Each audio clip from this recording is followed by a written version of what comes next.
Both presidential candidates are back on the same playing field now that Barack Obama has returned home from his trip abroad.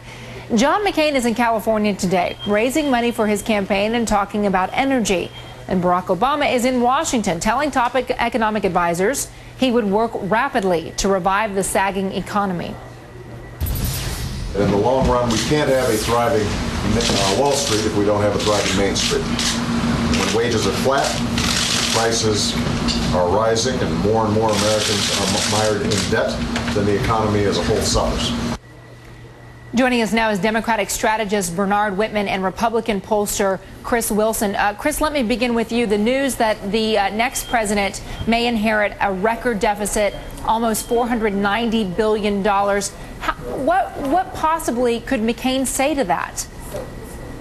Well, he's got to address an economic plan. I think this week is really important for the McCain campaign to regain the agenda, focus on what he believes, what he wants to do for the economy. And I think the perfect thing for McCain to do here is draw a contrast between what he believes and what Barack Obama believes, which is, if you take Obama's plan, which is increasing taxes, McCain wants to keep the tax cuts in place. And those are key distinctions, because the last thing in the world the economy needs right now is a tax increase. Even if it's just letting tax cuts expire, for most Americans that'll be a tax increase, and that's the wrong way to approach the challenges we're having right now with the economy. You know, it's interesting, too. The Bush administration source who predicts this record deficit is blaming the sagging economy and these stimulus payments made to 130 million households. But that new figure underestimates the deficit, leaving out about $80 billion in war costs. Bernard, what does that mean for Obama? Well, there's no doubt that the economy is the most important issue in this campaign. And Barack Obama leads John McCain on the economy by 19 points. And I'll tell you why. Because Barack Obama has a plan.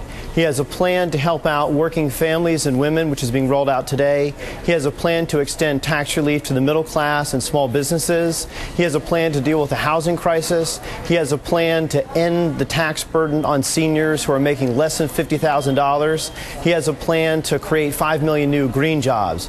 And the best John McCain can come up with in response is tax breaks to the wealthy and a summer gas tax holiday, which is going to save most Americans about $30. You know, it's funny that you bring up those tax breaks for the wealthy, because it's also the same thing that Obama's getting criticism for saying that he's willing to raise taxes on people who make more than $250,000 a year.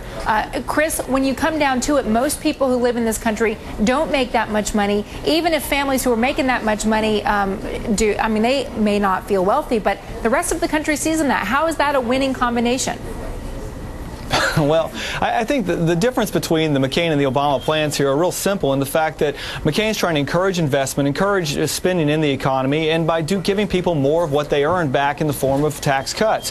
The Obama plan, and Bernard has a nice definition for it, but I would go a little bit further to say when you're raising taxes on the people who are making the investments in the economy, what you're doing is you're going to hurt the economy overall. You're going to cost the American jobs, you're going to cost investment in the economy. And at the end of the day, it's not the right approach for America.